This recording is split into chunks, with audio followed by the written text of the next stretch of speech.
मोदी सरकार के एक मंत्री को लेने के देने पड़ गए। उन्हें पूरी उम्मीद थी कि साहेब सत्ता में है, चुनाव आयोग मुट्ठी में, तो चाहे कुछ भी कहो फर्क नहीं पड़ने वाला। खासकर उस राज्य में जिस राज्य का पुलिस और प्रशासन उनके ही सत्ता के अंतर्गत, उन्हीं की पार्टी के अंतर्गत आता हो। लेकिन यहां खेला हो गया भाई। किसी ने चुपके से बना लिया वीडियो और एक ऐसा वीडियो बनाया कि मंत्री जी की हालत खराब हो गई है। एफआईआर अलग से दर्ज हुई है, चुनाव आयोग ने अलग से नोटिस दे दिया है। खुले तौर पर जो पूरा का पूरा विपक्षी कुनबा है वो खड़ा हुआ है सामने कि बताओ ऐसा बयान देने वाले के खिलाफ कब कार्रवाई होगी और बोलती कब बंद होगी। आज दिखाऊंगा कौन से मंत्री जी फंस गए हैं जिनका सीक्रेट वीडियो सबके सामने लीक कर दिया किसी ने। यही नहीं, आपको यह भी दिखाने जा रहा हूं कि कैसे मसला शुरू हुआ था बिहार से, लेकिन मामला पहुंच गया है बांग्लादेश। नहीं, बांग्लादेश भेजने के लिए नहीं कहा है, बांग्लादेश मिलने जा रहा हमारे देश के साथ। मैं नहीं कह रहा हूं, इस देश की सबसे ज्यादा प्रभुत्ववादी और सबसे ज्यादा बुद्धिजीवियों वाली पार्टी तथाकथित बीजेपी के नेता ने कहा है। जरा सुन लीजिएगा कहां, कैसे और क्या प्लान सेट किया गया है। पीओके लाने वाले अब बांग्लादेश को देश से मिलाने जा रहे हैं क्या? यही नहीं, आपको यह भी दिखाऊंगा। मुद्दा सबका अलग अलग होता है, लेकिन मोदी जी के बहुत बहुत अथक प्रयास के साथ एक ऐसी प्रत्याशी आई हैं जिनका एक ही मुद्दा है, नाम बदलना, और इसी के आधार पर वो वोट मांग रही हैं। और भी कई महत्वपूर्ण खबरें हैं, दिखाऊंगा कि दिन रात जहर उगलने वाले को जो सुरक्षा दी गई थी, आखिरकार वो सुरक्षा वापस क्यों लेनी पड़ी, और तो और इसके साथ जुड़ी कई महत्वपूर्ण खबरें हैं। देखते जाइएगा। नमस्कार, मैं हूं प्रज्वल गौतम और आप देख रहे हैं the live TV. The live TV, सच सबसे आगे। यह वीडियो पहले मैं आपको दिखाऊं, लेकिन उससे पहले देखिए, चुनाव आयोग ने ललन सिंह को नोटिस भेज दिया है। यह खबर निकल कर आई, चुनाव आयोग ने ललन सिंह को नोटिस भेजा। क्यों भेजा? इस बयान के लिए, इस अद्भुत बयान के लिए। सुन लीजिए पहले। नेता हाथी तो चुनाव के दिन उनका घर से निकले मत ही हो, उनका घरे में बात करती आप बहुत अगर हाथ जोड़तो तो कही हो कि तू चला हमनी के साथ अपन वोट गिरावा और आके घर में।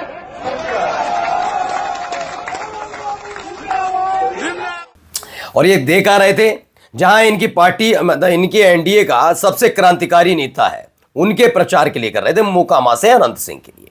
प्रचार कितना अद्भुत है।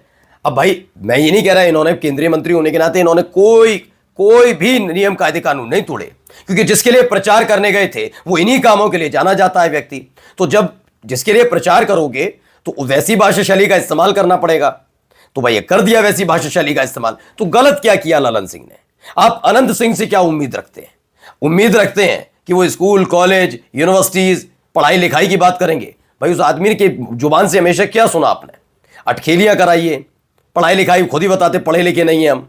जहां बंदूकों की जानकारी है उस आदमी को बहुत, और ऐसे नेता है फिलहाल जेल में है, तो भैया इनकी ड्यूटी लगी है। अब जो ड्यूटी लगी है तो वैसी भाषा शैली से तो लोगों से बात करेंगे, तो समझाएंगे क्या क्या करना है, कैसे चुनाव जीतते आए अनंत सिंह। गलती ये थी कि अनंत सिंह ने शायद ऐसा कभी बयान ना दिया हो, लेकिन भाई साहब ने दिया, क्योंकि अनंत सिंह है नहीं तो चुनाव जिताएं कैसे? तो उन्होंने बताया ऐसे ऐसे चुनाव जितवाना है। यही तरीका। फिलहाल नोटिस पहुंचा दिया गया है, देखते कार्रवाई क्या होती है, कि चुनाव आएगी तो है जिसने नोटिस भेजा है। अब आइए एक मंत्री जी का बयान। पूर्व केंद्रीय मंत्रियों बीजेपी के वरिष्ठ नेता आर के सिंह ने बिहार विधानसभा चुनाव के पोलिंग से ठीक पहले अपनी ही पार्टी और एनडीए के खिलाफ लगाया भ्रष्टाचार का बड़ा आरोप। अदानी पावर लिमिटेड को जो जमीन दी गई है और जिस रेट पर बिहार के लोगों को पर यूनिट बिजली मिलेगी, उसमें 62,000 करोड़ का घोटाला हुआ है। इसमें बिहार सरकार के मंत्री और अधिकारी शामिल है। इसकी सीबीआई जांच हो, ये मांग की जा रही है। अब जवाब देते रहिएगा सरकारी धन्ना सेट पर भी। अच्छा, एक बयान इधर से भी निकल कर आया, जरा इनको भी सुनिए। आज ने लालू का बेटा, चारा छोर का बेटा तेजस्वी ने कहा है कि हमारा असदुद्दीन ओवैसी चरमबंदी है। ये क्या नाम है तुम्हारा? तेजस्वी। अरे शायद तुम भूल गए, तुम्हारा बाप मुख्यमंत्री था, उस समय नरसिंहार हुआ करता था बिहार में। बिहार को तुम जंगल राज बना दिया था। लालू राज में चारा छोर का बेटा जवान लगाम लेकर के बोलो, असदुद्दीन साहब आज सिर्फ बहादुरगंज का नेता नहीं है, किशनगंज का नेता नहीं है, बिहार का नेता नहीं है, हैदराबाद का नेता नहीं है, बल्कि 30 करोड़ मुसलमानों का आवाज बना रहा है। अगर आंख से देखोगे तो आंख निकाल देंगे, उंगली दिखाओगे तो उंगली काट देंगे। तो सोचिए, असदुद्दीन ओवैसी को भी जरा सोच लेना चाहिए। ऐसे ऐसे नेताओं को चढ़ा देते हैं मंच पर, फिर लोकतंत्र का माहौल उड़ाने वाले, फिर क्या संविधान और फिर क्या कानून, आपसे उम्मीद की जा सकती है क्या? चलिए आइए एक और दीदी से मिलवाते हैं। आपने अभी एक बयान दिया था कि मैं जब जीती तो अलीनगर का नाम बदल दूंगी। क्या नाम कर देंगे? मेरे नामांकन के दिन जो हमारे मंत्री जी आए, नित्यानंद राय जी, तो उन्होंने बोला जानकी के पावन भूमि पर, यानी माता जानकी के पावन धरती पर हमें जन्म लेने का जो सौभाग्य जो किसी और को नहीं मिला, मिथिलांचल वासियों को मिला, मिथिला वासियों को मिला। हाँ। जानकी मंदिर बन रहा है। हाँ। सब पूरा मिथिलामय हो गया है। हाँ। प्रत्याशी का नाम भी मैथिली है, मिथिला की रहने वाली है। हाँ। तो क्यों ना इस अलीनगर का नाम मैथिली नगर, जानकी नगर या फिर सीता नगर कर दिया जाए। हाँ। समझ गए कितना व्यापक तरीके से समझाया कि ये हुआ, वो हुआ, ये हुआ। सड़क बनी नहीं बनी, बिजली मिल रही नहीं मिली, कितने बेरोजगार है उसकी चिंता उस बीजेपी नेता, मैंने तभी कहा ना, ये सिर्फ वही बोल रही है जो सिखाया ऊपर से जा रहा है, ऊपर सिखाया गया यही ये मुद्दा है। सीतानगर पे लड़ो तो सीतानगर, फिर मैथिली तो है भैया, टिकट चाहिए था तो चुपचाप रही, वरना कोई और होता तो सवाल पूछता कि सीतानगर तो कर दें क्या, सड़क बन गई, बिजली मिली, रोजगार मिला, महिला सुरक्षा है, उस पर कोई बातचीत नहीं। तो ये तो स्थिति बनी हुई है हमारे देश की। अब आइए जरा, ये है जगन्नाथ सरकार, बीजेपी के सांसद हैं। सुनिए, अगर 2026 में पश्चिम बंगाल चुनाव में बीजेपी सत्ता में आती है तो भारत बांग्लादेश सीमा पर कटीली तारों की बाढ़ नहीं रहेंगी। हम जैसे पहले एक थे फिर से एक हो जाएंगे, यानी बांग्लादेश का विलय होने जा रहा है देश के अंदर। और ये जानकारी अकेले किसको है? जगन्नाथ सरकार को, बीजेपी के सांसद को। बोलिए रामराज की जय। चलिए आगा देखिए। अब मुसलमानों का जिक्र हो और ऐसी बात ना हो तो क्या हो। लीजिए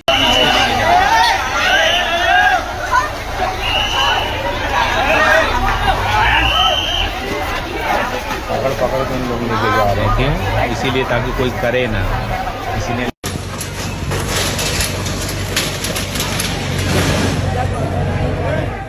तो खबर क्या है? खबर महाराष्ट्र के ठाणे के मुंब्रा में टीएमसी ने खान कंपाउंड में अवैध निर्माण का हवाला देते हुए तोड़फोड़ की कार्रवाई शुरू की। स्थानीय लोगों ने कार्रवाई का विरोध किया। इससे पहले भी इस क्षेत्र से 17 इमारतें और गैर कानूनी बताकर, बीएमसी है, टीएमसी गलत लिख दिया इन्होंने, बीएमसी ने किया, गैर कानूनी बताकर गिराया जा चुका है।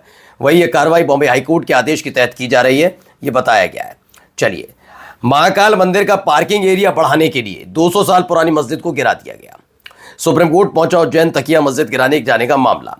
आराम से गिराते जाओ और दूसरे धर्म के बारे में बात करते रहो, यानी हिंदुओं के लिए ये कर दिया, इस मंदिर के लिए ये कर दिया, उस मंदिर के लिए कर दिया, फिर सारी आवाजें दब जाएंगी। अब इस आदमी के चेहरे मोहरे को देख लीजिए, बहुत पहुंची हुई चीज है। कैसे पढ़िए, ये यशवीर महाराज है। कांवड़ यात्रा के दौरान नेम प्लेट को लेकर विवाद से नाम जुड़ता रहा। इसके अलावा भी लव जिहाद और फलाने जिहाद जैसे मामलों में इनका बयान सुन चुके हैं आप। अब मुजफ्फरनगर पुलिस ने इन्हें नोटिस भेजा जिसमें इनके भड़काऊ बयान का जिक्र किया गया है, जिससे माहौल बिगड़ने की संभावना रहती है। इनकी सुरक्षा भी वापस ले ली गई। इससे साफ पता चलता है कि नफरत की उम्र ज़्यादा लंबी नहीं होती। अब ये देखना होगा ली क्यों गई है सुरक्षा वापस, ऐसा क्या बोला, क्योंकि अगर वहाँ बोल रहे थे तो सुरक्षा बढ़ा दी थी, अब कुछ और तो नहीं बोल दिया।